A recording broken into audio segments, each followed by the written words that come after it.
My bad. There's been a spate of home invasions. They want me to set up a task force. It's not exactly a wealth of experience. We need to find this crew. Yeah, my mic was off for OBS. I've prayed for an answer. Lord God, return silence. So yeah, just gonna... Hello. Yeah, just gonna do a quick race at Fakisa, showing the track off. Also, what was the race called again? The Vrystat Jailed State 150.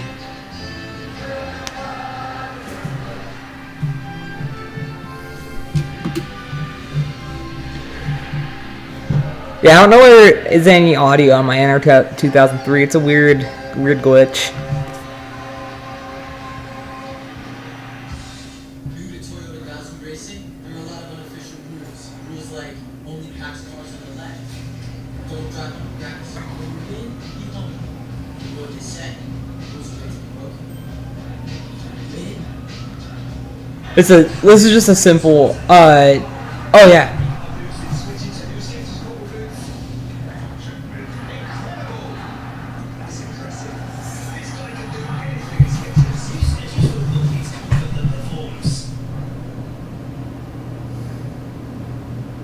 This relay lap sponsored by National Bet Relay. When bet hits home, Ooh, getting tight there. it gets you back on track. So far, 1 lap down. Did someone just disappear into that wall? He is scored back in the 36th position. And now our Someone just vanished. Ross Chastain runs it long, wins the opening stint of the race. Shane Van Gisbergen, incredible pits and still wins stage 2. It's been a quiet day with that caution flag. That's rare when you flip the stage and still winning. So pretty incredible pace by SVG. Leading 53 and 58 laps, Shannon. Really incredible by SVG. It looked like someone just disappeared into the wall. We've said Kyle Larson more in the last few minutes than we have in the last couple of weeks. What do you make of what they just tried to do? Well, Shannon, it's obviously been a struggle. Who was that? Twice in the last 5 years, and I think back to the 5 from they win in Kansas. Oh, okay. I think it was just Elliott Sadler. I think it was just a weird By the standards, visual glitch. only one top 5 finish since Because then. Sadler gets turned up here. Chance to beat SVG is the 19. I know that they said Shane was. Oh, he just gets tight with When I looked at those last Levani. 5 laps, the 19's pace was very similar. If he can get ahead of Shane right here and try to control this race, I think he's got a shot at it. What do you think? Well, I've been keeping my eye on Aiden. How much came this race? 46 points below the cut line. Had been the second fastest car on road. Oh! Oh no! Oh no! Oh! Still wrecking Julie Logano upside down. Oh man! Oh man! Steve, I heard you guys Steve Wimmer upside down. stage and then going on and winning. And how deflating is it for a driver inside the race car? And as a crew chief, what do you say to the guy? Oh man! By the way, whenever I can send you the logo for the race, it's going to have a green screen background so you can use it. Alright, appreciate it.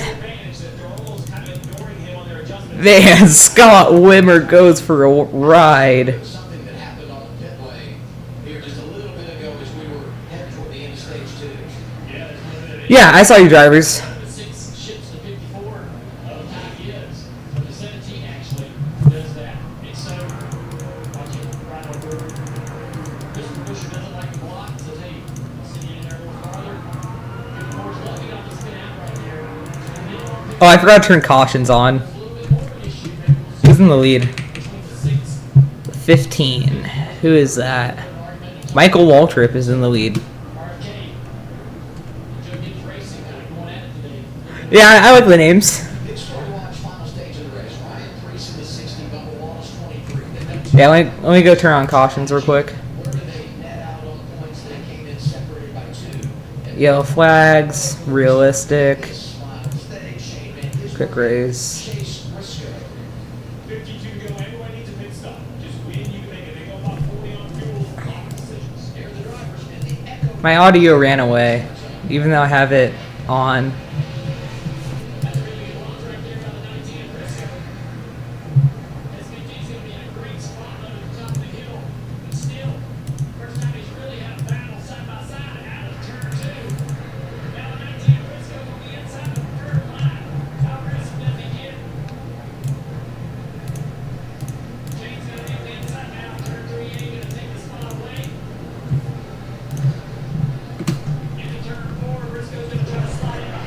Okay.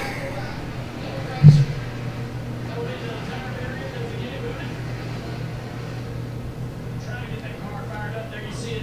It's so tight coming off of 3A down the hill to turn 4. That's where he got shoved off. Let's go racing. Top 7 and 8 positions we haven't seen. At Fakisa Freeway. Everybody's all over the back of that 20 car. Ty Gibbs as well. Ty Gibbs dive to the inside of Grease. Chase Elliott going Alright, look at that pack racing. Whoa! 31 almost gets turned. 3 wide. Oh, they're gonna wreck here in a second. They're getting all tight. Down up the hill. Still this battle goes on between Grease. Grease gets no contact from the 54. 3 wide. Back down the straightaway here. Little short shooting to turn 4 wide. In the middle of the pack. Oh, they're wrecking. Oh! Oh no! Into the cargo boxes. Oh, it's huge.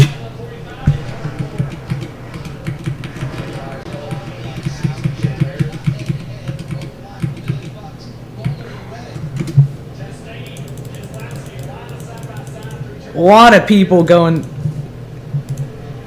having some pretty hard hits.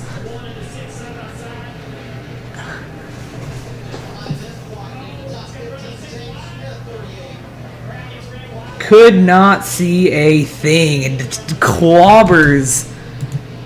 Oh man, clobbers Elliott Sadler. the inside of turn 11. Back up front. 12. Blaney to the inside of 17. And they battle side by side out of turn 11. Who was that?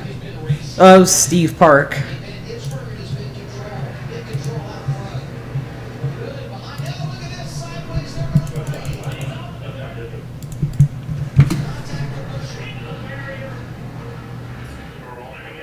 He's stuck. Not going to get that truck car out of there. Man, hard hit for Steve Park. The 23's around down to turn 2.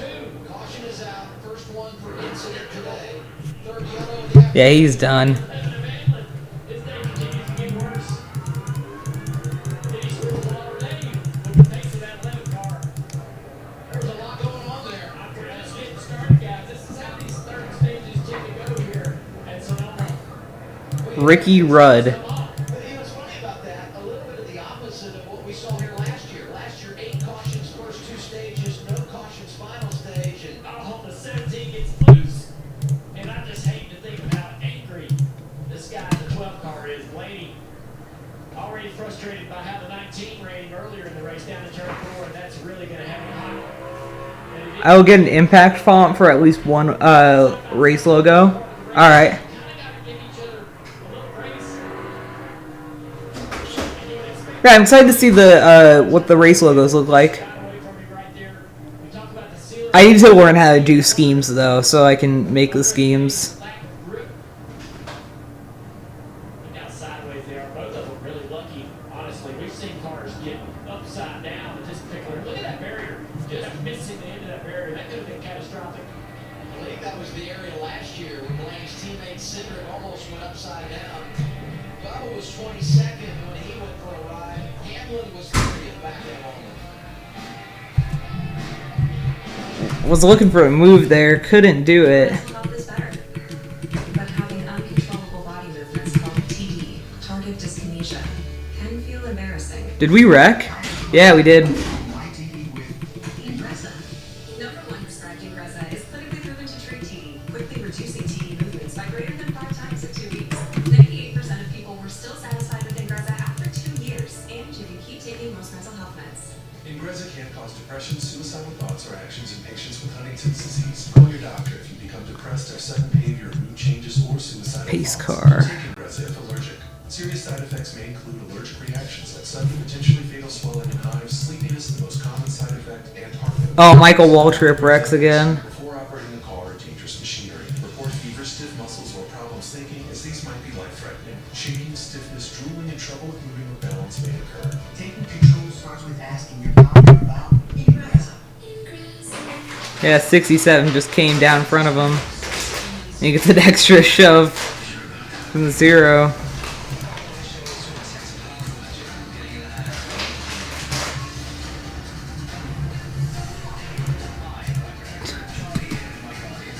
Alright, you have a fairly simple design. You can send it in my stream chat through Imgur if you want. It's a video / picture sharing website. I use it all the time.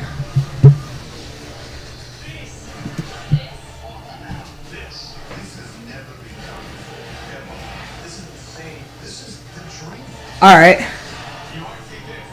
Yeah, just send it through Imgur.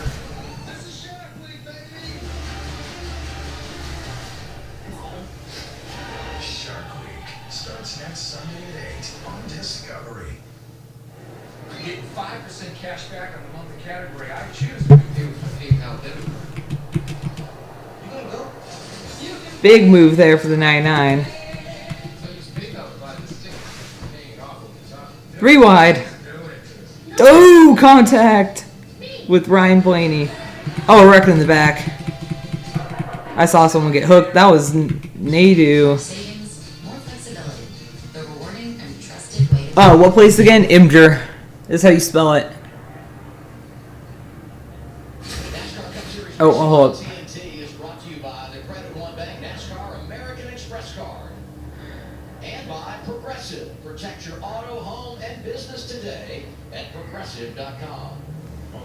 Only a couple takers, but now when Sinkers off pit road, rest of the field stay out.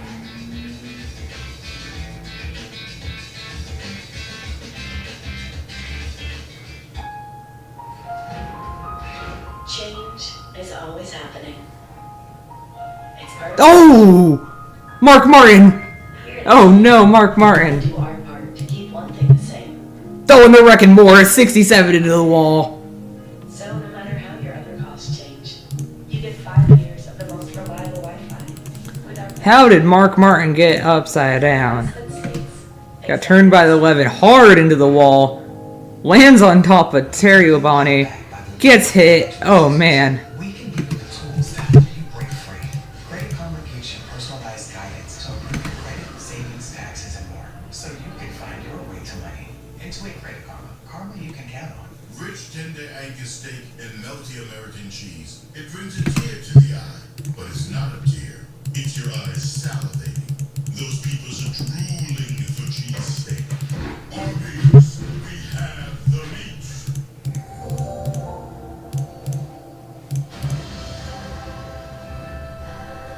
Oh! Ryan Newman has blown an engine.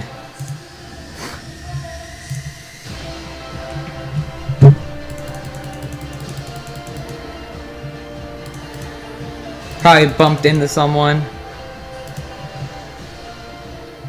Pre-order now at Samsung.com. Own a design studio. What a really big design contract.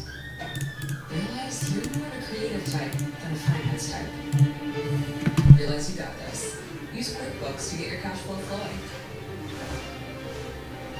Get live expert assistance to maximize your tax savings. Oh, we're back under caution. Back to doing what you love. Manage and grow your business all in one place. Into Uh-oh. your way to money.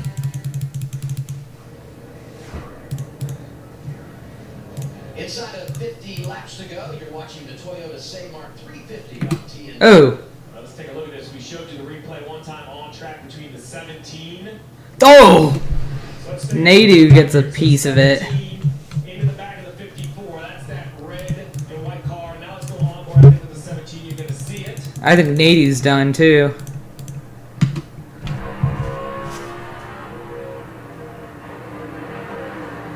Dang. So he shoots a 54 out now, coming on to pit road. Let me just show you real quick, okay? This is Yep, Nadu is done for the day. right here. You see the tire clear, now it's rolling forward. Watch this. Nadu's race has Grenadude. Left.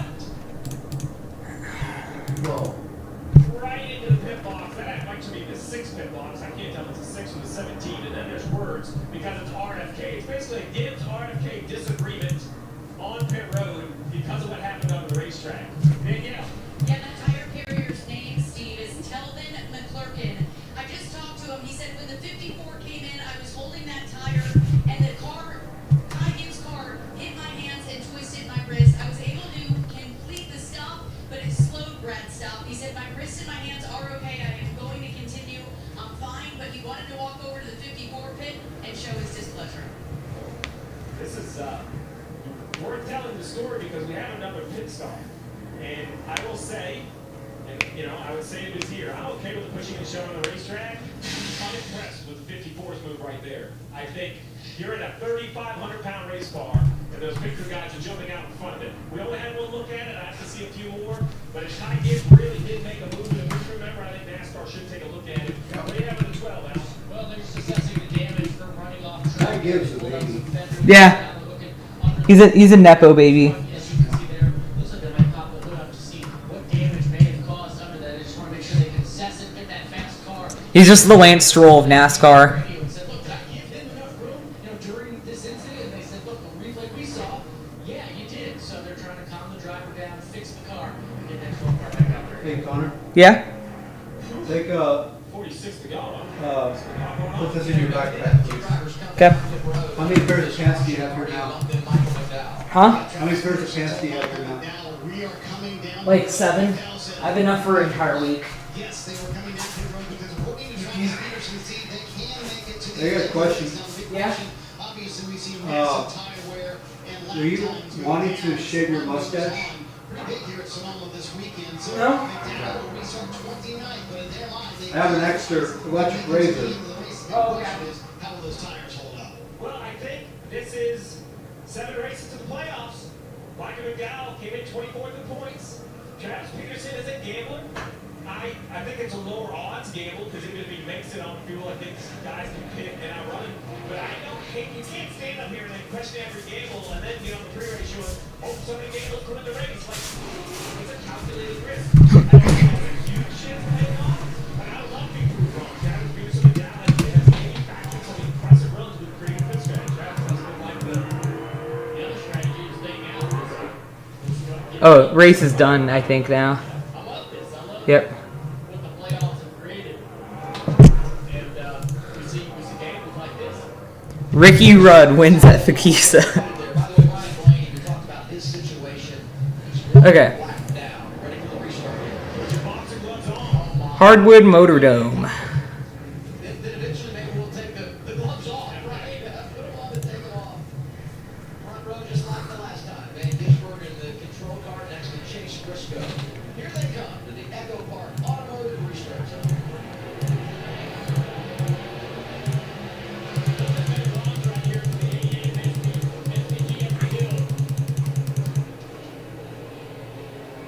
All right.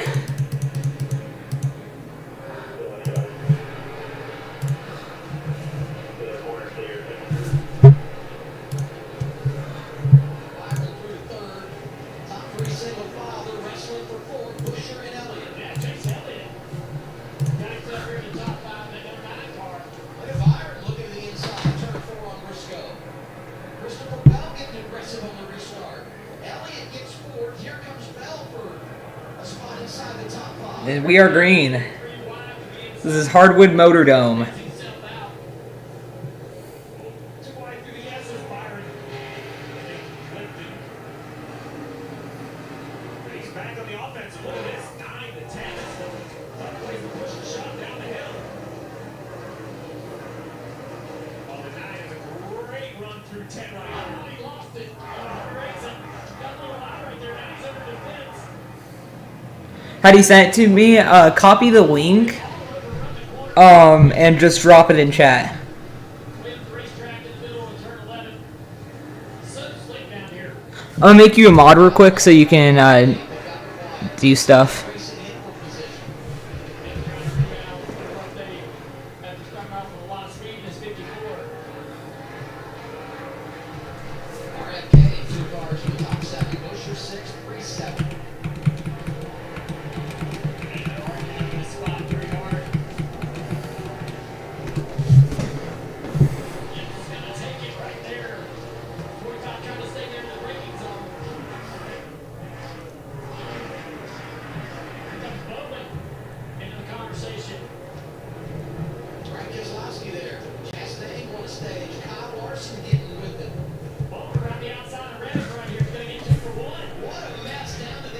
Watch Brad spin out Gibbs.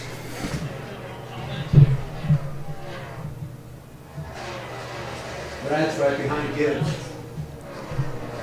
Alright, I like that. Alright. Yeah, that's good. I might do a couple tweaks just in Canva, but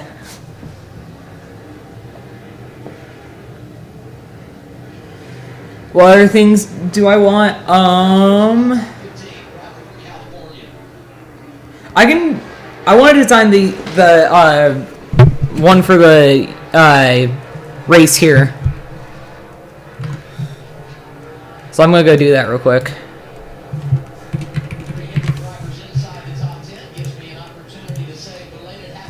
Yeah, I use Canva all the time. I use it for the logo. Do. Pros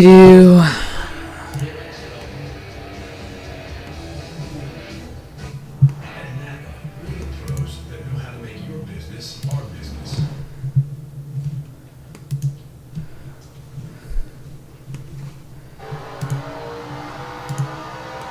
Okay. Rectangle.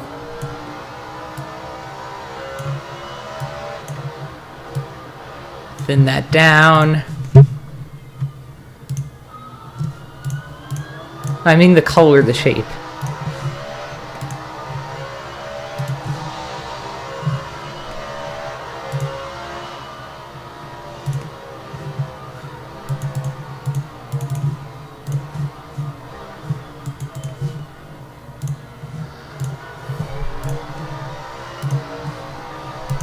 There we go.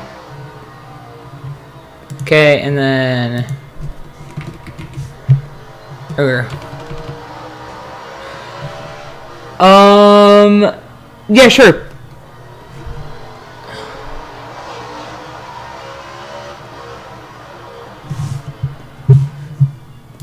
That's my account.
Yeah, I agree. It definitely would be easier.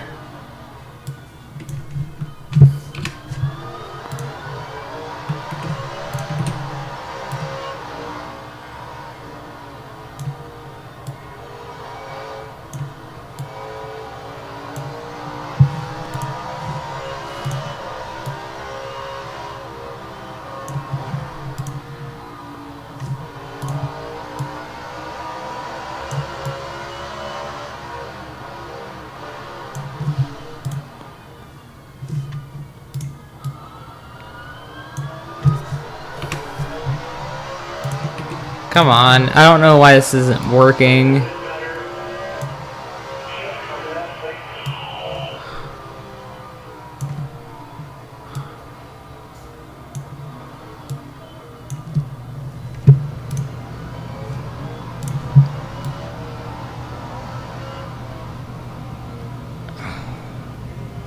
Yeah, you can add me to yours. Here. Huh? Put these away and put the socks. These are socks that put in your backpack. The rest of it you can put in drawers. Thank you.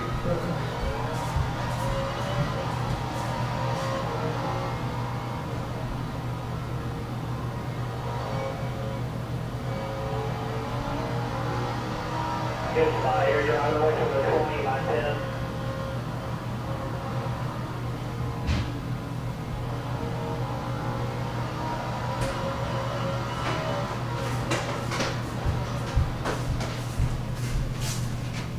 Okay, .com or .org? .com.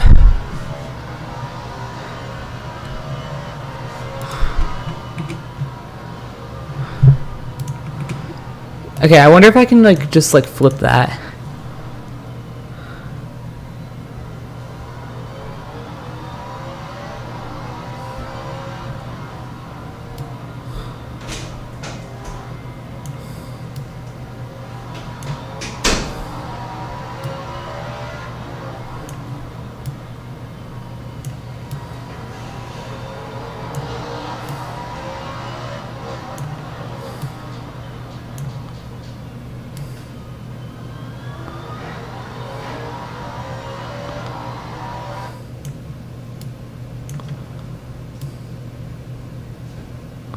Breeze just ahead of Reddick right now, set it, gonna let it place race, struggling just a little bit. Bounces, race cars lost a few spots, just got passed by Bragg as the last lap. Also thought Reddick was really strong today, race up into that top three. Maybe have an opportunity to match the pace of SVG, but at least on this particular run, he was moving forward to start the race, but this particular run right now, that 45 car is fading a little bit. Maybe see it. I just have to. I feel like it's been an unpredictable year for Tyler Reddick. High expectations. They had the one this year, got in a comfortable spot when you look at the points and everything. But I would say this, like top five last year, you feel like you're supposed to find something. And then as you said today, just hit and miss on these winners. Where do I accept it at?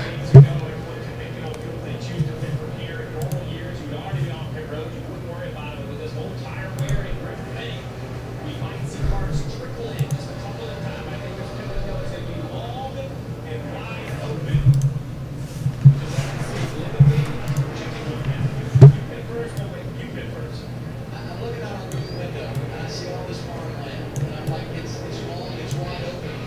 Kind of like the window here to make that final pit stop. 38 to go. We'll get busy. We return this one. Don't miss your chance to race for the million.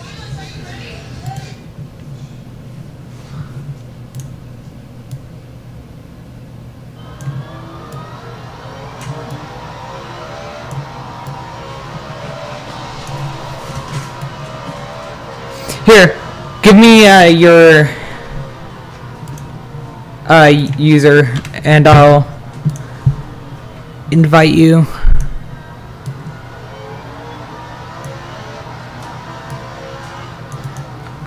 Why can't I seem to get this one to work?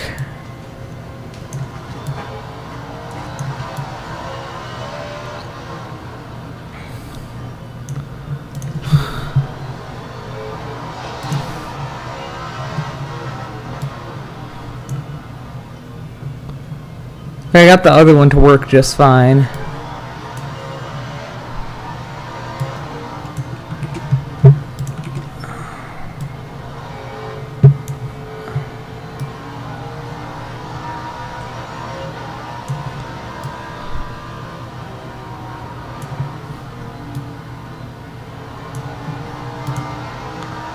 There we go.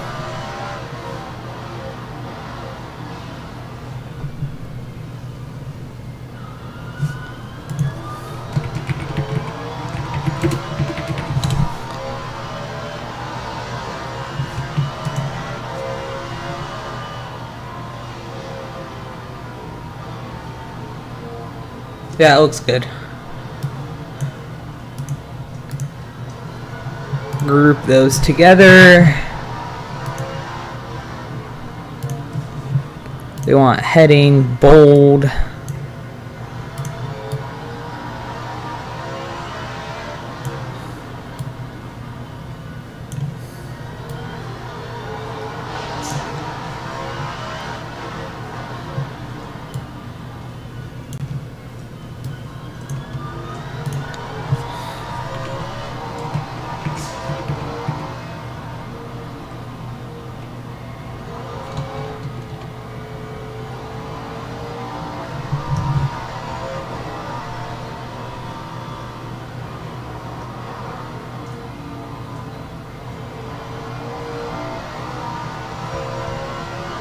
Yeah, just give me your user and I'll invite you.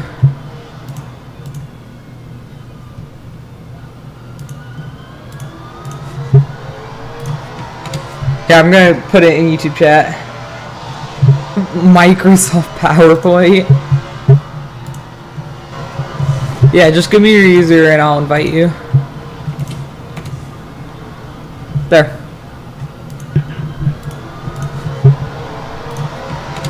Yeah, I'm gonna put it in YouTube chat.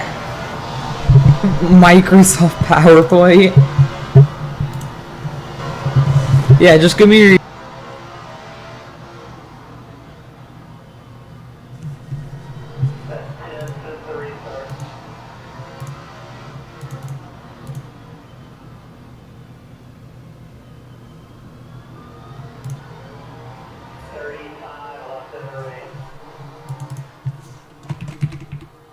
Ah, what the heck?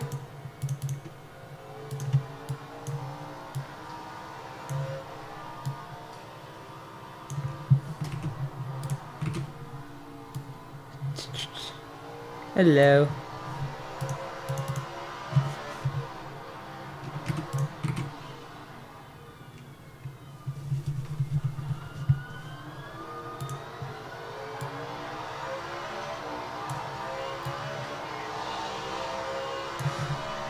Crafty if you want.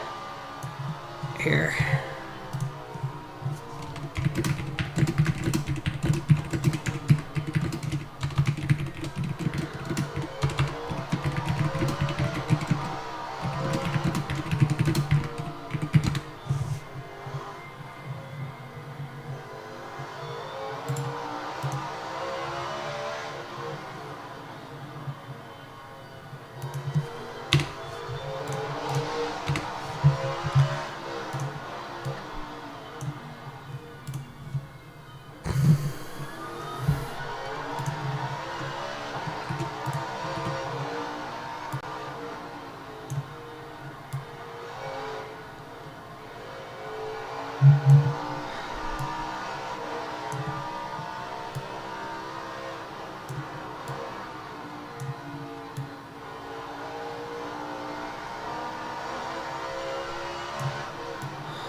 Wait, actually, let me delete that.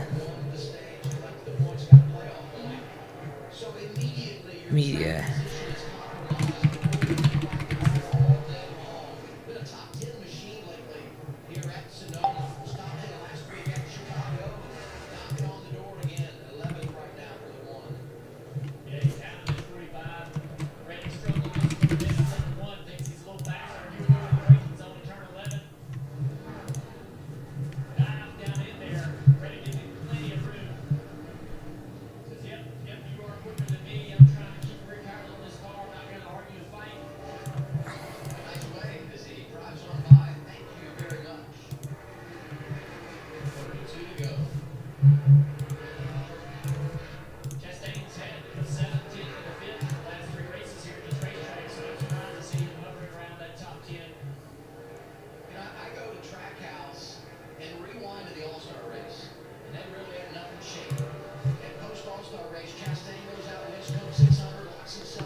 Safeway, Portland.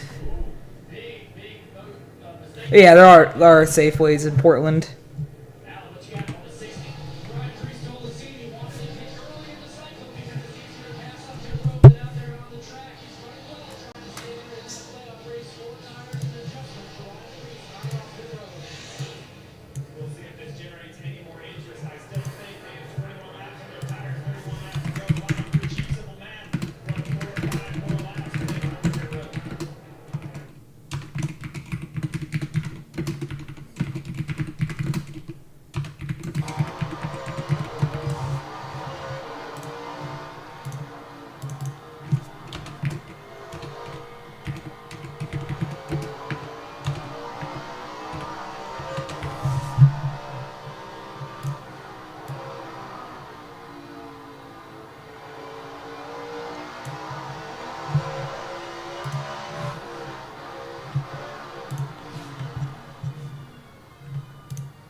Yeah, what if we do the Danger Way 200 instead of the Safeway 200?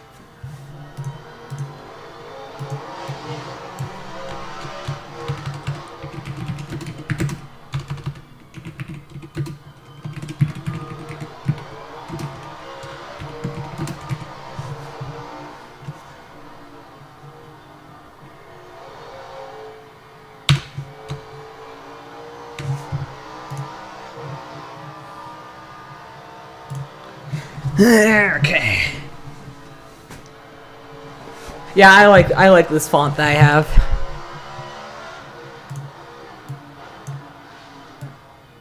Let me stretch it out to the sides to center it a little.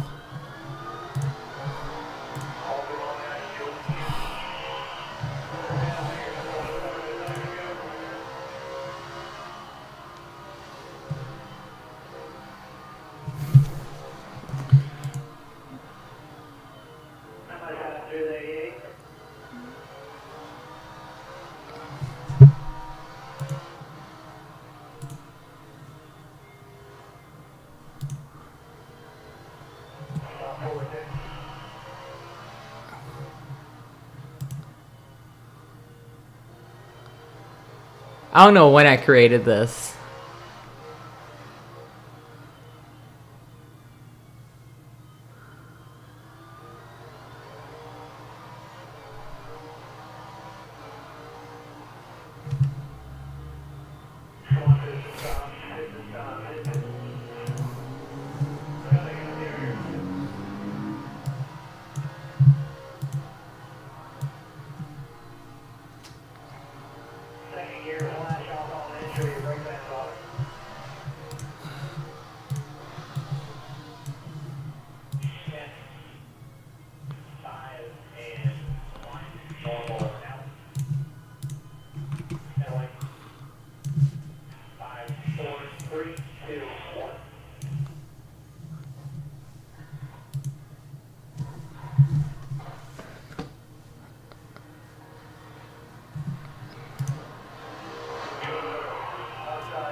Okay, what do we do next? Schedule.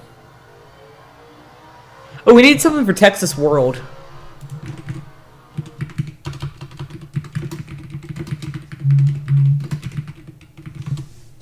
The advantage out front for Shane Van Gisbergen in 5 seconds over Briscoe. And Chase Elliott pitting. Byron third, 11 seconds behind the race leader. No, but there, yes, 11 seconds. You just updated there.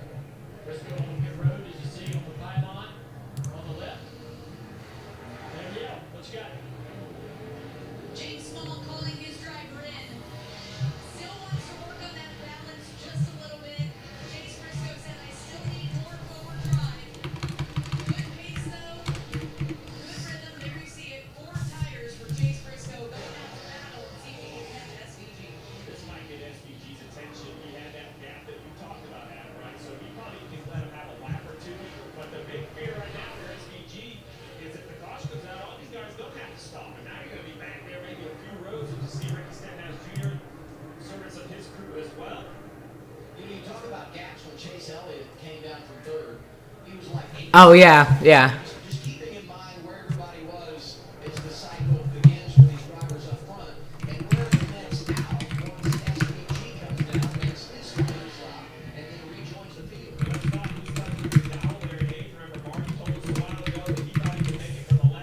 Yeah, I'm just gonna do something simple.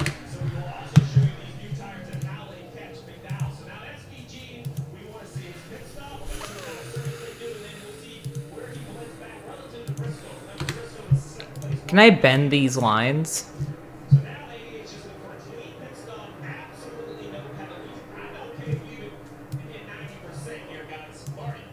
Yeah, calling it right up the middle here for Stephen Doran. When they saw the 19 pit to your point, Steve, they said, now we're going to come down pit road.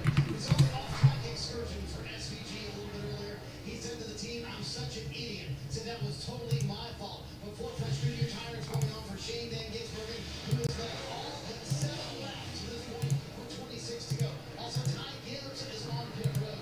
He was just outside the top 5. And I want to clean up something. NASCAR did tell Ty Gibbs after that last stop you see leaving his final stop of the day. They told him when that incident with the 6 at the 54 did nothing wrong. Lee Byron also leaving pit road. We'll see when these guys cycle out.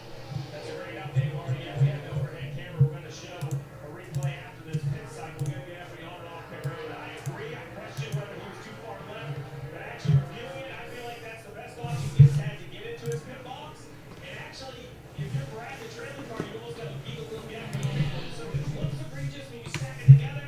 But I have to agree, nothing wrong with it. Moving the 54 main. Now, Bell stays on the racetrack. Nope. He's going to come get some fresh tires as well right now. Top 4 had not made their pit stop. McDowell, who was 5th, is the drivers we talk about that made the pit stop earlier. Feels like he can make it on the fuel. Here's Christopher Bell giving up the lead to make his scheduled stop out. You know, the pit's on the radio, a little frustrated. He just said, I don't know, Adam, I need some lateral grip so that the air pressure adjustment for the 20 car. Christopher Bell on that. Okay. Terrific race called by Phil Surgeon today. Remember, he left Ross Chastain on the track for stage 1. They collected the 10 stage points onto the playoff run. And then in stage 2, Chastain rose through the field into the top 10. It's been an impressive day for this team so far.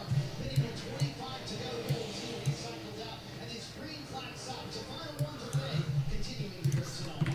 Larson and Hosevar remain on track. There's the 5, new man on point.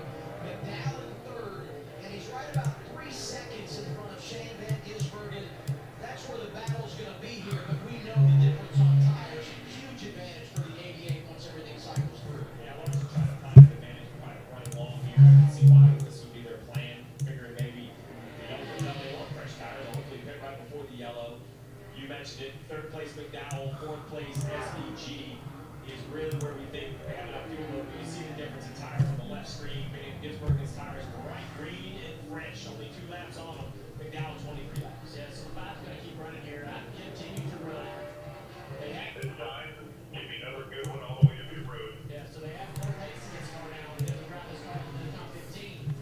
So the idea would be to come to pit road and get the drive back to the field on those tires, or maybe get lucky and get that yellow right after this pit stop. You're going to go on the attack. How do you make it like curve? In an update, 71, Michael McDowell. Right on board with HBO Max and the onboard camera for Michael McDowell. Just to update that strategy real quick. Holy crap. McDowell a moment ago. It's looking like our strategy will be a nice top 10 strategy today. I don't think you're going to be able to hold off those tires. That looks great.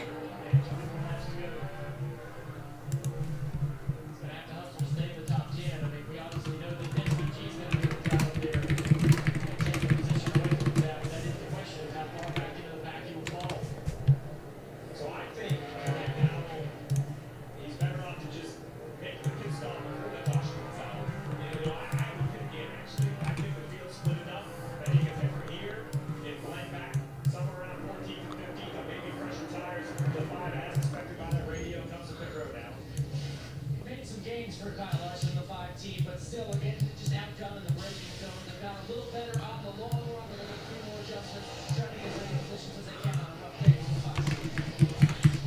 77, Carson Hosevar in as well. Texas. The race lead 2.5 seconds in front of Shane Van Gisbergen.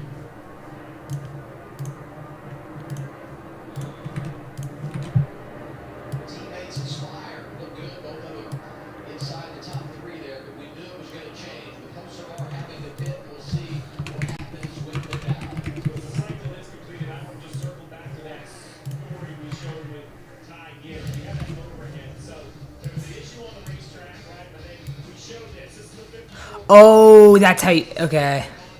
I couldn't tell if he was doing anything more than normal. But then when he looked from above, I actually believe this is exactly what any crew or any driver would do to get any box under green. Actually, for Brad, you always got to check up and give your crew room to get across. I know that's crazy, but it's the trailing part's responsibility. So I positioned it that Tom may have done something. I know temper squared, but I agree with the no call. Man, you've done this 1,000 times in that box.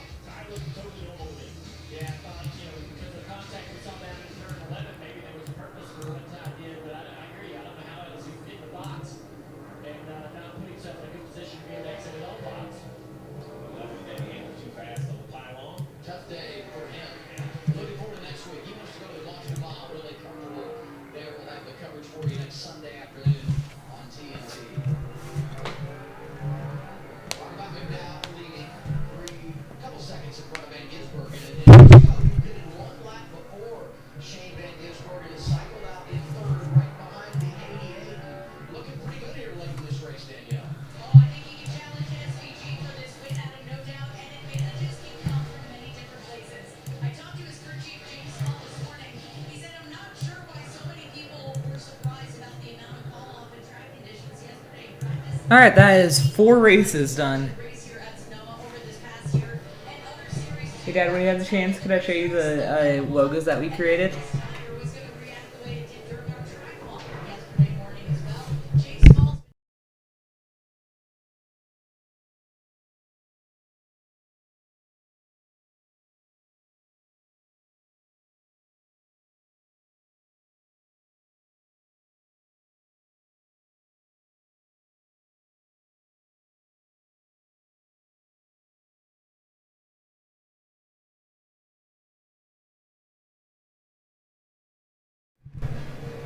All right, so yeah, Taratanga is a racetrack in New Zealand. So here, I'm gonna listen to something while we do this.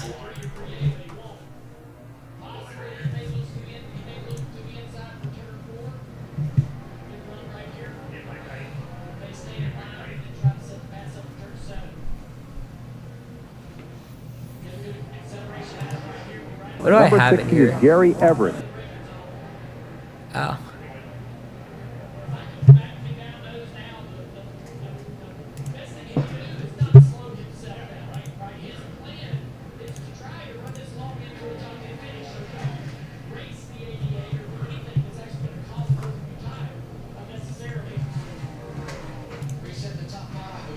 Mount Kenya is a book that accounts the real-life story of Italian prisoners who climbed Mount Kenya in 1943 to escape a British prison. Felice Benuzzi quickly grew tired of the tedious life of a prisoner and put forward his idea of escaping the prisoner by climbing Mount Kenya. He asked one of his prisoner friends, who happened to be an expert mountain climber, what he thought of the idea, and he called him a nut job, stating he would need 6 months of preparation to climb the mountain. This went in one ear and right out the other, as he convinced 2 other prisoners, a doctor and a sailor, to break out together. The prisoners escaped in 1943 and began their ascent to Mount Kenya. The group of 3 prisoners climbed using improvised equipment, and they made it to the top on February 10th. After this, they probably looked at each other like, alright, what the fuck do we do now? So they climbed back down Mount Kenya and went right back to their POW camp. They received 7 days of solitary confinement for this. The book was first published in 1946 and was actually written by Felice Benuzzi.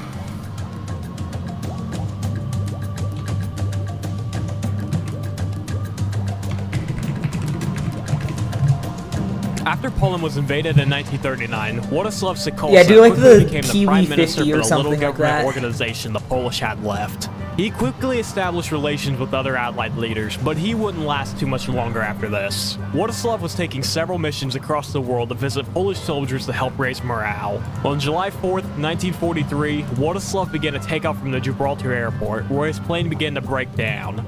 It crashed mere seconds after takeoff, plunging him into the Strait of Gibraltar. The crash killed him, his daughter, and 9 others. The crash was blamed on cargo shifting towards the back of the plane upon takeoff, but many weren't happy with this explanation. Questions around foul play began to rise, and fingers were pointed at the Soviet Union. You see, before all of this, relations between Poland and the Soviet Union were breaking down, a poor choice of words, and many think this might have had something to do with his death. In April of '43, just 2 months before he died, the bodies of 20,000 Polish soldiers were discovered by the Germans, who then put the blame on the Soviets. Stalin denied any involvement with this, blaming the Germans instead. Sokolsky began to investigate this himself, to which the Soviets accused him of working with the Germans, completely severing ties with him. So did the Soviets sabotage his plane to prevent him from digging deeper?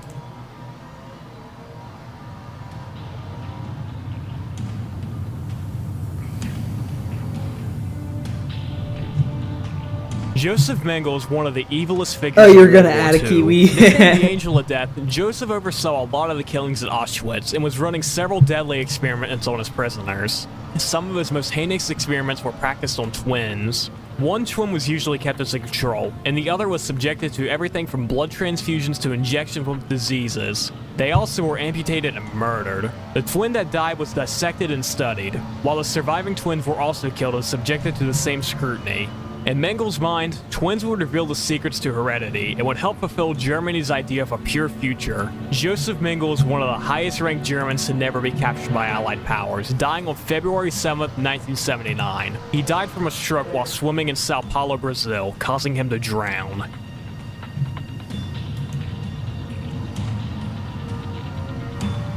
Kiwi. Another country Japan committed atrocities against was the Philippines. In 1945, the Americans were slowly retaking the islands and pushing their way to Japan. This of course led to retreats from the Japanese army, and this didn't make them happy, so they took their anger out on the citizens as they left. I'm going to discuss some of the Japanese's dark actions, so if you don't want to hear them, there will be a timestamp you can skip to. Violent How long mutilations is and the rapes race? took place in schools, What's the length hospitals, and of- churches. Filipino women and children were taken as human shields, and if they survived, they were still killed by the Japanese. Pregnant women had their stomachs torn open, and girls as young as 14 were sexually it's assaulted by groups of up to 1.6 20 miles? soldiers. And if anyone tried to defend themselves, they were mutilated and killed. An exact death toll doesn't 80 exist, but estimates place it miles. close to 100,000. Tomoyuki Yamashita was the Japanese in general in control of the Philippines, so all of the fault fell on him. He was tried as a war criminal, even though some were against it. One such dissenter was Alan Ryan, who argued that there was no evidence that Yamashita committed crimes there, ordered anyone to do so, or was in a position to prevent them. Regardless, he was found guilty and hung on February 23rd, 1946.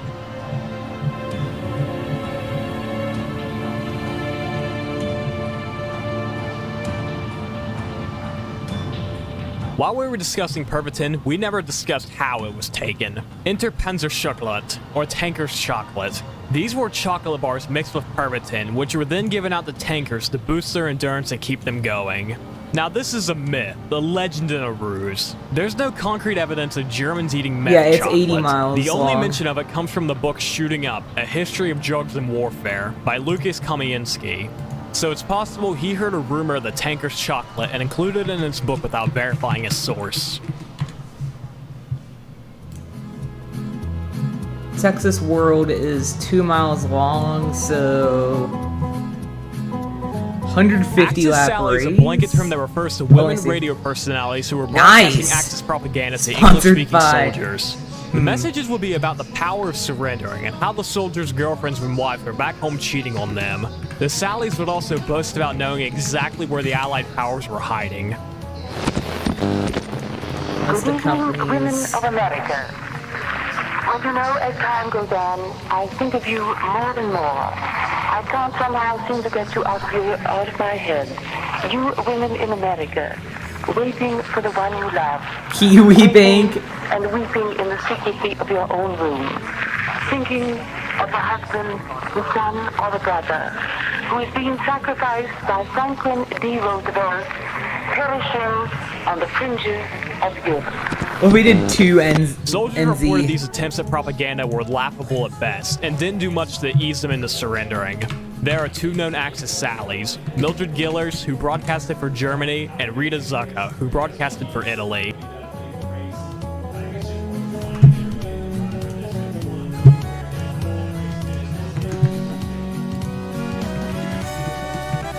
Listen, folks, I don't know about you, but talking about all these whack job conspiracy theories surrounding World War II for this long almost drives a man crazy. So I'm taking a break. And my good friend and moderator of my Discord server, Penny Fincher, is going to cover the next few entries. Don't worry, he has a great voice.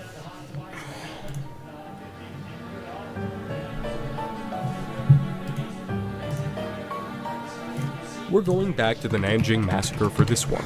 In December of 1937, a battalion of 3,000 Chinese soldiers it's a were assigned telecommunications to a 2-mile company. stretch of land around the captured city. Their main goal was to defend the Yangtze River, which led out of Nanjing. On the evening of December 9th, Commander Li Fuxian went to bed after checking in with his soldiers. They were dug in and on high alert. However, the next day he was awoken with horrible and quite frankly disturbing news. The battalion was gone. Not dead, gone. There Who was just no lost a sign wheel? of a fight or any form of a struggle either. A few Ward? soldiers remained and were questioned, to which they said they had not seen any movement from Where? the bridge, and there were no sounds of combat. Someone Two almost hit possible that theories tire. emerged. That would One, have sucked. They abandoned their post and kept heading west, or they headed east. Cody across the Ware bridge has into lost a Nanjing to tire. surrender. This is unlikely, as the remaining soldiers didn't see movement and the Japanese likely would have just killed them. Now, of course, there are the crazy theories, like the idea that they may have slipped into a parallel reality or aliens abducted them, but regardless of what happened, 3,000 Chinese soldiers disappeared, and no one knows how.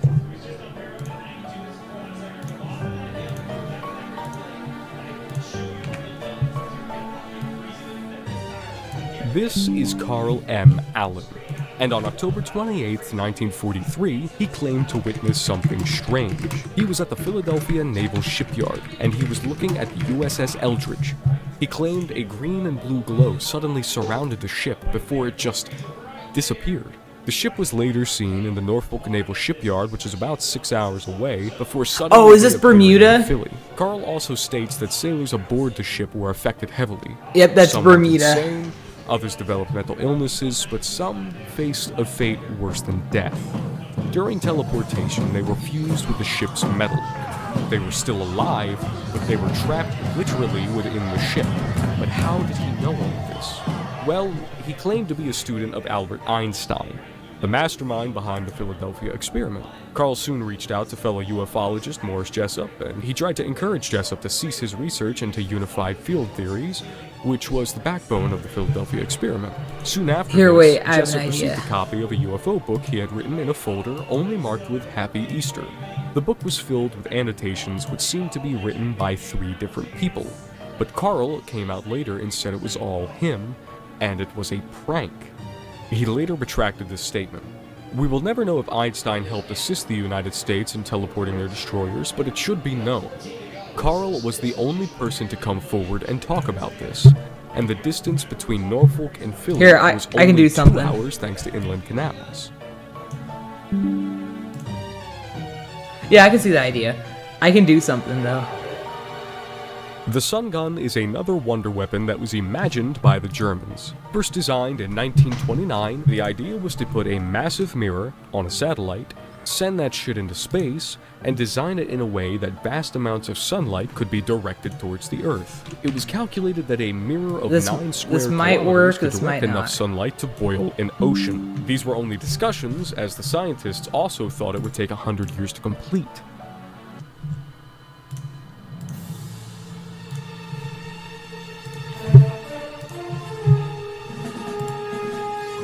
Operation Jericho was the plan to attack an Amiens prison in German-occupied France to release the hundreds of prisoners there. Many prisoners were already murdered by the German guards, and the rest pretty much accepted their fates. However, on February 18th, 1944, Allied bombings hit the castle.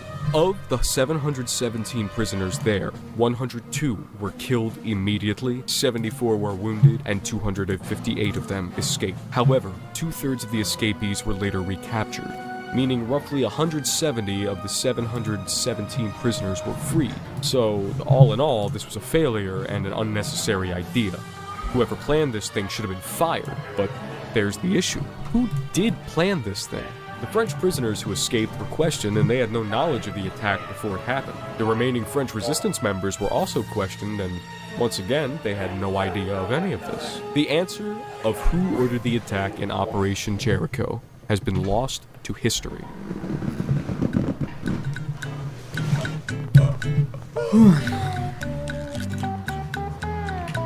Alright, I'm back. Doesn't he have such a nice voice? Anyways, Portrait of a Young Man was an oil painting done by Raphael in the 16th century. The painting was in Poland, and after the German invasion, it was moved from the Czartoryski Museum to a house in Sinua, along with other artworks. However, the paintings were discovered by the Gestapo and Hans Frank, the person in control of Poland after the invasion. The paintings were shipped to Berlin to join the Germans. By the way, there is 2 Taratonga races and 2 Fakisa races, just letting you know. Frank kept the painting for his own personal use at the Wawe Castle. This is the last time the Portrait of the Young Man was spotted.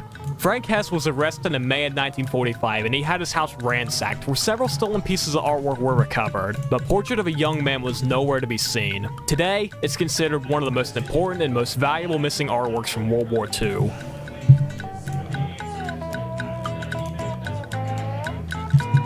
Oh, nice. Pete Ellis was a part of the United States Marine Corps, and he wrote the plans that the United States used to defeat Japan. The thing is, he wrote them 20 years before Pearl Harbor happened. Pete served in World War I, where he wrote several reports with strategies the Marine Corps could use during battles. After World War I ended, Ellis was summoned to the Marine headquarters when he began to write Operations Plan 7112-H, Advanced Base Operations in Micronesia. It rolls right off the tongue. The report prophesizes a war with Japan, and he put in strategies on how to win it. The book has some eerily similar passages in it, like this one. Considering our consistent policy of non-aggression, Japan will probably initiate the war, which will indicate that, in Japan's mind, she believes that, considering her own defensive position, she has sufficient military strength to defeat our fleet. Continuing on, Ellis details how the Marines should go from island to island in the Pacific to establish ground and dominance as they grow closer towards the Japanese mainland. Pete also talked about how weak and vulnerable Guam was, as the territory belonged to the United States, but there was no military presence there. Now, all of this should sound familiar, as it's exactly what happened. Japan struck first, and they took over Guam mere days after this, and America began island hopping to grow closer towards the Japanese mainland. And keep in mind, Pete wrote this 20 years before any of this happened. For the next 2 years, Ellis traveled the Pacific, surveying many of the islands he wrote about in his report. He spent some time in Japan before traveling to Palau, and all throughout this, he drank heavily, and he revealed secrets of his missions to the locals. While staying on Palau, he was given 2 bottles of whiskey from Japanese police officers, and he died that same day. So did Pete Ellis accurately predict Japan's invasion plans and he paid the price for it, or did he kill himself through his own vices?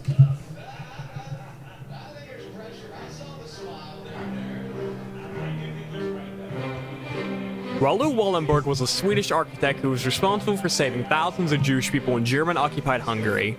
He did this by giving the populace jobs while providing protective documents and security details. In February of 1945, Soviet forces liberated Budapest, and Raoul's mission was over. No. Or so he thought. He was detained and arrested by the Red Army, and that was the last time he was ever spotted. The Soviets have a history of paranoia, and this may have been the reason for his arrest. Raoul Wallenberg was recruited by Ivar Olsen, an American agent who was a part of the Office of Strategic Services, which was the forerunner to the CIA. This convinced the Soviets he was a double agent, prompting his arrest. Now, Sweden didn't really care at first. They were more concerned with keeping Russia as an ally instead of asking them about this one person. It wasn't until 1946, under pressure from the Swedish public and the Foreign Office, that the Swedish minister requested an interview with Joseph Stalin to discuss Wallenberg. Though there was evidence of him being imprisoned in Moscow, Stalin straight up said he was dead, and that was the story for 11 years. Once Stalin died, some of the truth started coming out. Russia admitted that Wallenberg survived the war and was a prisoner at the time of the 1946 meeting. But then they claimed that Wallenberg, who had no prior health problems, had died in the prison of a heart attack 2 years later. In 2016, he was officially declared dead, but his true fate remains a mystery. I put 150 on there because I didn't know what the length was. Yeah, fair. Hermann Göring was one of the highest-ranked Germans in World War II and was a major you don't factor know what in the it creation is? of the German police state. He's one of the If you few don't know higher-ups what who it was is, just actually put captured and 75 stood to face trial because in that Nuremberg. that He was would found be the guilty, amount of lapse. course, and was sentenced to death by hanging, like many of his fellow war criminals. On the morning of October 15th, 1946, guards went to get Herman to prep him for execution, but there was one slight problem. He was already dead. He committed suicide by ingesting cyanide. Goering was tried on September 30th, and he was in prison for a year before any of this happened. So how, or why, did Hermann Goering commit suicide on the day of his trial? The Allied powers knew of other Germans who took cyanide to avoid justice, so why wasn't he searched for it? We may have the answer to this one. Herbert Lee Stivers was a 19-year-old private who served as a prison guard at Nuremberg, and he had access to Hermann Goering. In fact, he became friends with him. He spoke good English, and they both had similar interests. A girl calling herself Mona soon started visiting Herbert, and they became friends. She wanted Goering's autograph, so Herbert got it for her. The next day, Mona invited Stivers to meet some of her friends, who wanted to pass a note to Hermann Goering. But they also convinced Stivers he was sick, and he needed to take medicine. He hesitated at first, but Mona and her friends convinced him the pill was strictly medicinal and proved no threat. Herbert then smuggled both the note and a pill in a fountain pen to Herman, and it turns out the pill wasn't harmless. It was cyanide, and Herman Into took the it dirt. 2 weeks later, escaping justice.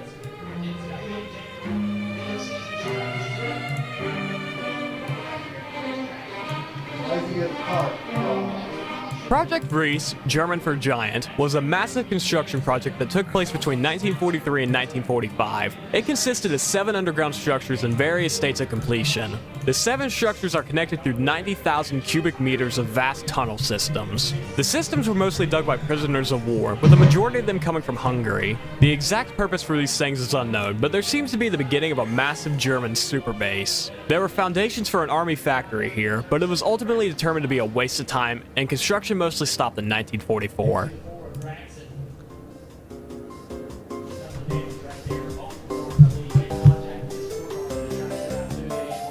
Tokyo Rose was Japan's answer to the Axis Sallies of Europe. It was the name American soldiers gave to all female English-speaking radio broadcasters of Japanese propaganda. Greetings, everybody. This is your number one enemy, your favorite playmate, Orphan Ann of Radio Tokyo. The little sunbeam whose throat you like to cut. We're ready again for a vicious assault on your morale. 75 minutes of music and news for our friends, I mean our enemies in the South Pacific. Now, Tokyo Rose wasn't just one person. It was a collection of women who worked for the Japanese Empire. However, after the war, the most famous of the Tokyo Roses was found. In September 1945, Eva Togori Dakino, a Japanese American, attempted to return to the States, where it was found that she was one of the Tokyo Roses. She's one of the few American citizens to be tried for treason.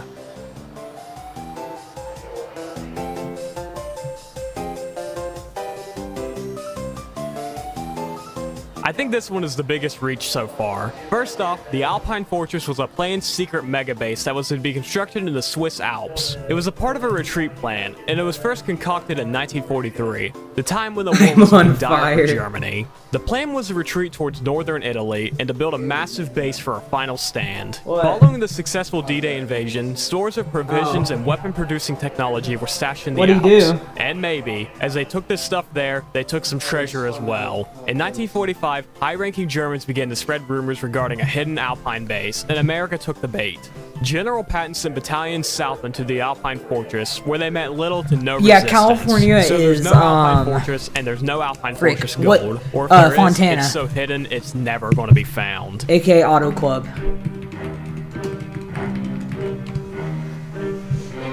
Is a defunct, sadly, 2-mile, Tier 6 begins with another story of a strange individual soldier, Mad Jack Churchill. He's got hell of a story, so let's dive into it. On several instances, the story of the British soldier who went to battle with a longsword and bagpipes goes viral, and that is Mad Jack Churchill. He was quoted as saying any soldier who goes into battle without a sword is improperly equipped, and he proved this by capturing 42 German soldiers while only being armed with his longsword. Churchill is also the only soldier to be credited with the longbow kill, but that's not where Churchill's fame ends. He was captured by the Germans and placed in a concentration camp, but no wall could hold Jack Churchill. He broke out mere days later. He was then shipped to Burma, modern-day Myanmar, in 1944 to fight Japan. However, as he arrived, the war was coming to an end, which upset Churchill. He exclaimed, "If it wasn't for those damn Yanks, we could have kept this war going another 10 years.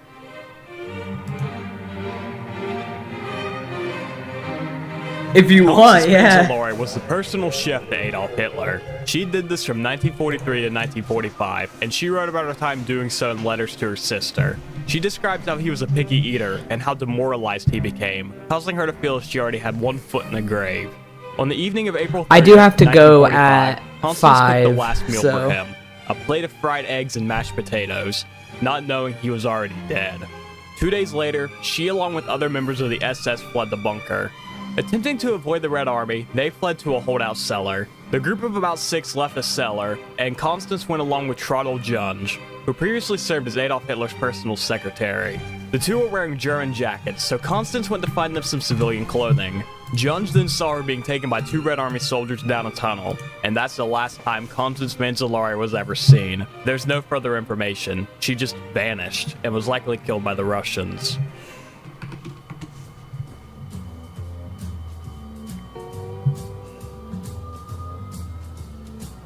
It wasn't just Germany stealing everything valuable in their conquest, Japan was just as guilty. We discussed Tomoyuki Yamashita earlier. He was the guy who was tried as a war criminal for the atrocities that took place in the Philippines under his watch. But this injury refers to the alleged treasure he stole.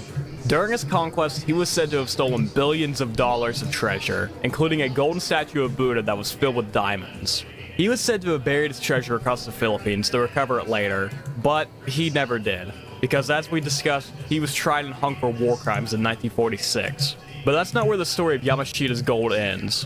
In 1971, Rogelio Roxas, a Filipino locksmith and soldier, found part of the Yamashita treasure. Sometime in 1970, well, yeah, you're designing. Roxas' group I began like digging on where you're state going lands with the near designs. Baguio Yeah, I'll General stick with it. Hospital. The group found a system of tunnels with wiring, radios, bayonets, rifles, and a human skeleton wearing a Japanese army uniform. Roxas' group then discovered a thick concrete enclosure in the floor of the tunnel, which they broke through. Inside, they found several gold bars and the statue of Buddha we mentioned earlier. But Roxas' celebration wouldn't last long. 3 months later, the then president of the Philippines, Ferdinand Marcos, allegedly sent the National Bureau of Investigation, which was like the Philippine equivalent of like the CIA or FBI, to raid Rogelio's house. Both the gold and the statue of Buddha was seized by them. A month later, he was arrested and kept in jail for several years. After he was released, he began a lawsuit against President Marcos, but died under mysterious circumstances not too long after this. In 1992, Irene Marcos, the wife and widow to the former president, said her husband had found Japanese gold, but she refused to disclose how much was found or where it was now.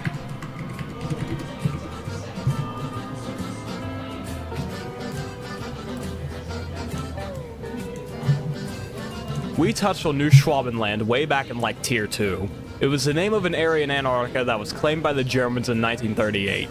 The main purpose of their claim was to protect their whaling industry and take scientific observations. After this, there is no evidence of any further German involvement with the frozen continent, but this hasn't stopped people from theorizing about it. We discussed the conspiracy earlier that a submarine stopped here with high-ranking officials before docking in Buenos Aires, and we will be discussing the American involvement with Antarctica very soon. But all of these theories lead to the idea that there was, or maybe is, a secret German base on the continent somewhere. Once again, the continent is melting, so if there's anything hiding there, we'll see it soon.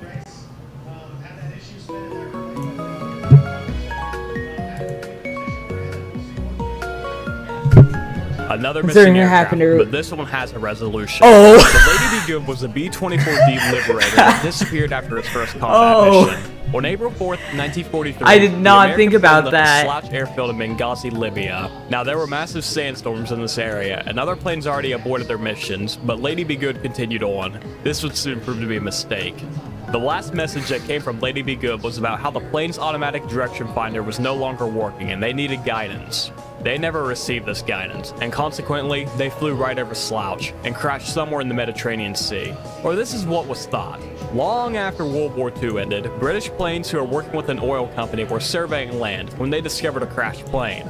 After a short investigation, it was discovered to be the Lady Be Good. When the plane was found, there was no trace of the crew, but months later, the same oil company was responsible for finding 5 of the soldiers' remains. Months of searching went by, and more remains were found in a 20-mile radius around the initial discovery. Today, 8 I out of did 9 not of the think soldiers' about remains that. have been found, but the only one missing is Sergeant Vernon Moore.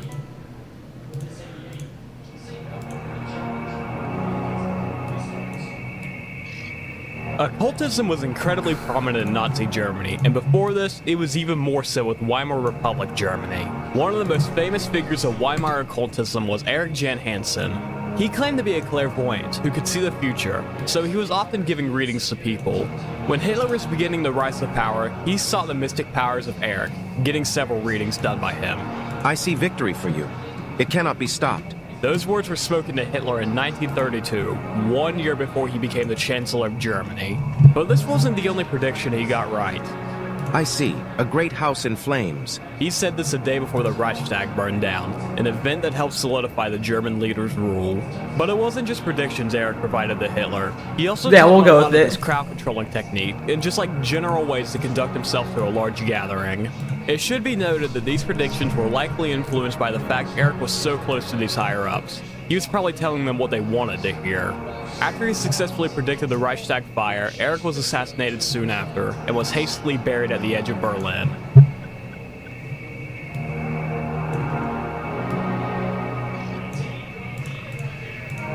Throughout the iceberg, we've discussed how many high-ranking Germans scattered throughout the world at the end of the war. The Odessa Plan, which is an abbreviation of the Organization of Former SS Members, was likely formed in 1947, and was a large network that tried to help former SS and Gestapo members avoid arrest, acquire legal aid, escape from prison, or be smuggled out of the country. The main escape routes were 1, through Austria and Italy, then to Spain, 2, the Middle East, and 3, to South America, especially Argentina and Paraguay. But it wasn't just people that were escaping through these established rat lines. Odessa also involved the Germans hiding their stolen treasure for later retrieval. And that's where some of the conspiracies like the Lost Gold Train, Lake Toplitz, and the 1,000 other instances of hidden treasure come from. Odessa lasted for 6 years, and while there's no exact number of people who escaped Europe using it, don't tell me it was as many as Hocevar. 10,000 fled to South America. Was it Hocevar that spun him?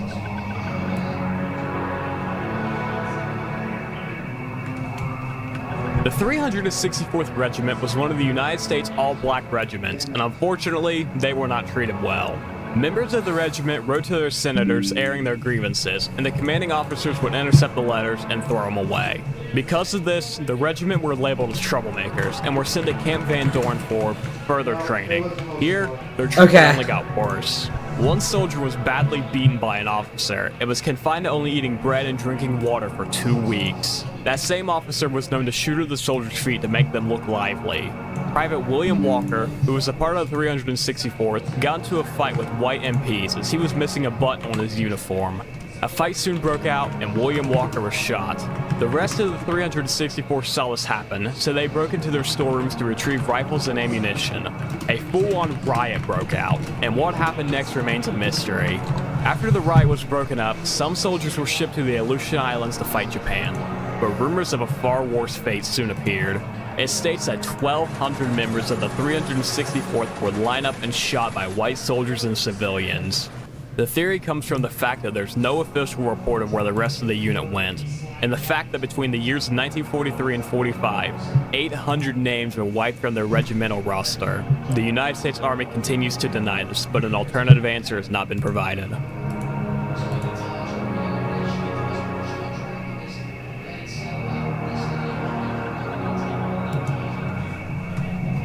Strap in, this one's a doozy. Officially, Operation High Jump was to be an expedition to Antarctica to map the place out and train American personnel in frigid conditions. The operation was announced in 1946 and was set to launch in December.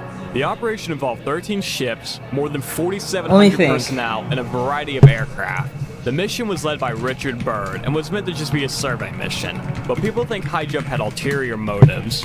We've discussed on several occasions about the conspiracies surrounding German activity in Antarctica, and High Jump ties into this. Many people think Operation High Jump was a mission to destroy the Nazi base hidden on the frozen continent.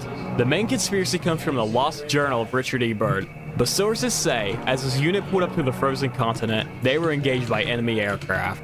After this, the team apparently landed and were taken to a Nazi underground base. Richard Byrd was allowed to leave after this, but his journal was seized and he was ordered to not talk about anything he saw. Roughly 8 years after these events, the United States launched Operation Argus, which was secret tests of the atomic bomb in Antarctica, and people believe this was done to destroy the underground base. 3 years after this, the Antarctica Treaty was signed, forbidding private individuals from going to the frozen continent.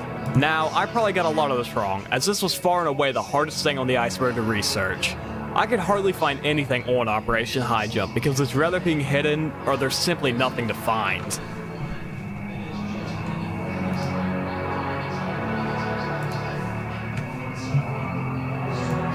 I'm actually going to skip this entry, as it ties heavily into Aleister Crowley, an entry further down on the tier list, so stay tuned for that.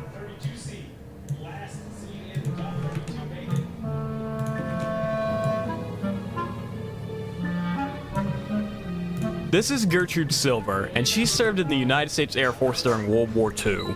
She was a part of the Woman Air Force Service Pilots, or WASP for short. The group tested aircraft, trained other pilots, but did not see direct combat in the war. Gertrude's boyfriend was a part of the Royal Air Force and would take her flying several times, sparking an interest in aviation. He unfortunately passed away, which further inspired her to fly. On October 26, 1944, Gertrude Silver entered an American P-51D Mustang and left Los Angeles National Airport to head for Palm Springs. Silver never made it to her destination. Extensive ground and water searches were launched, but no trace of her or her aircraft was ever found. So what happened to Gertrude? I'll start with the darkest theory, Which one's your favorite? And that's the idea her plane was sabotaged. Unfortunately, WASP pilots were looked down upon by their male counterparts. The women pilots faced verbal harassment on the daily, but there were also no reports of sabotage against their planes. Men would stuff objects into the plane's engine and fuel tanks, slash the tires so they would have blowouts during takeoff, and would loosen parts of the plane, such as the controls. Perhaps the most famous case of this was when Betty Davis, another WASP, unfortunately crashed and died. I personally like found that the, sugar was poured in her gas tank. like the Danger but until we Way find Gertrude one. Silver or her plane, the disappearance of her will remain a mystery.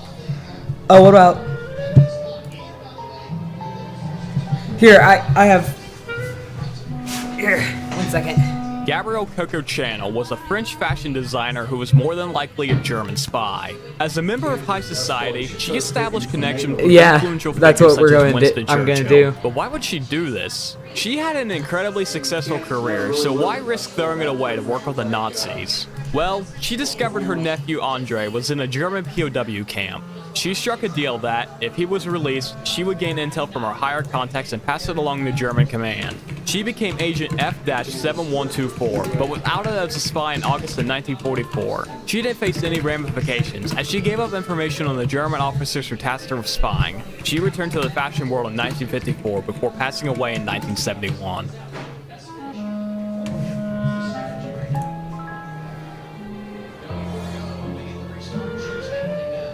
Masanobu Tsuji was a Japanese military officer, politician, and war criminal who played a significant role during World War II. During the war, he was tasked with several military campaigns and operations. He participated in the invasion of Manchuria in 1931 and later served in China during the Second Sino-Japanese War. Tsuji gained notoriety for his involvement in the Battle of Noren Han in 1939. Probably after this logo, I'm gonna executing Japanese military operations against the Soviet Union. Tsuji's actions during World War II were marked by probably one more logo after this Kansas one, and then I gotta go. Indiscriminate use of chemical weapons and the execution of prisoners. Tsuji's views and actions were controversial even among his fellow officers, and he often clashed with higher-ranked military officials. After the war ended, Masanobu fled his country. The U.S. He first went to International Thailand, Speedway then to logo China, looks like an actual, then back to Japan, then to Laos, actual where he race disappeared logo. off the face of the earth. This was the last mention of Masanobu Tsuji. People believed he was killed in the Laotian Civil War, while others say he became an advisor to North Vietnam. Regardless, he was declared dead in 1968, and today you can see a memorial statue in 3 wide. Osaka, Japan. This is gonna end up bad.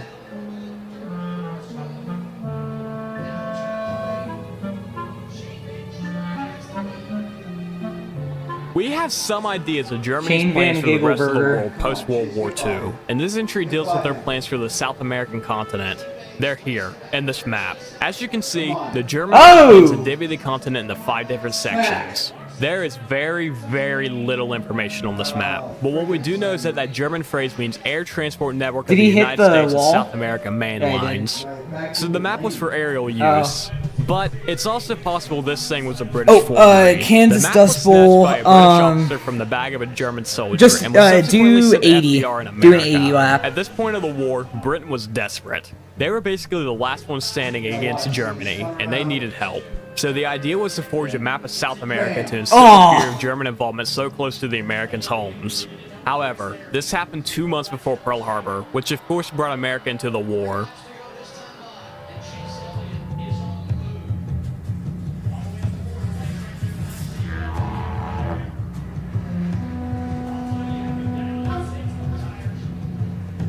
Tier 7 starts off with something we've already discussed. Flights. Do you remember that conspiracy that German Sent by who? submarines went to Antarctica before docking in Buenos Aires? Yeah, it's here again. On the morning of July 10th, 1945, 2 months after the Germans surrendered, the U-boat U-530 arrived at a naval base in Buenos Aires. The crews of the submarine were arrested and interrogated, but the trip was determined to be harmless. But a week later, a Hungarian exile in Argentina wrote in newspapers about how Hitler escaped. He theorized this submarine first went to Antarctica, dropped off any high-ranking officials. The Kansas Dust Bowl is going to be chaos because there's a chicane and it's sloped on both sides. So while you're going through the chicane, it goes slope, I think it's like 18 degrees-ish. Back down straight, slope, opposite area, 18 degrees, and into turn 3 and 4. It isn't a perfect which is known as the oval. chalice Jesus Christ drank at the Last Supper. Heinrich Himmler was one of the Germans who was most obsessed with occultism. He founded the Anbeb, a branch of the SS that dealt with searches for the ancient Aryan culture. They were the ones responsible for Yeah, the after this Tibet next expedition logo, I we need to go. discussed earlier. Heinrich once personally went on a trip to find the Holy Grail, and his search took him to an abbey in Spain. Now the monks there basically called him crazy and told him to get lost because it wasn't there. Now we'll discuss Otto Rahn, a German archaeologist who studied the Grail legend extensively. He was also a member of the Nazi Party and was willing to do whatever it took to help his country win the war.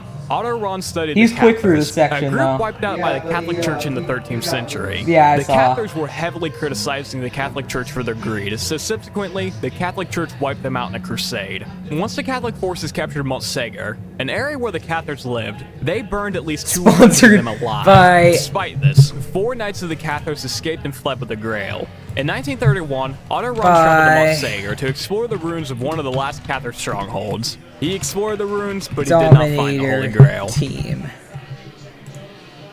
Oh, jeez.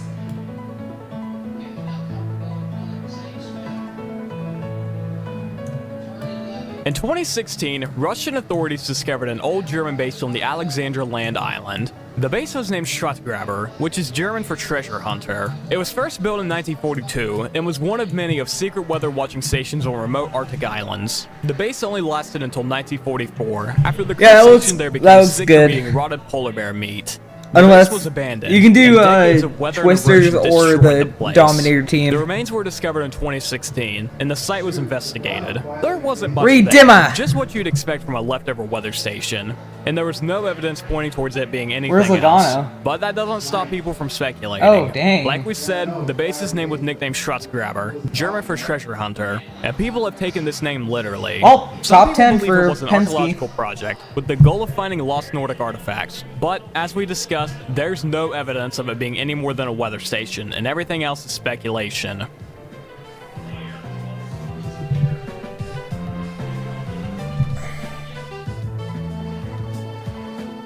After Germany reunified in 1990, the state ordered aerial surveys of their land, and they found this. Yeah, that's a swastika made of trees. Those are large trees, and in the fall, their leaves turn yellow, so they would majorly contrast the deep green pine trees. A surveyor was brought in, and he calculated the trees were likely planted in yep, I'm fine with 1938. The trees were removed in December 2000, but that wasn't the only set of them. American soldiers Did he found lead another every set lap? with the year 1930 written with them. And in September 2006, a set was found in Kyrgyzstan of all places. Alright, I gotta go.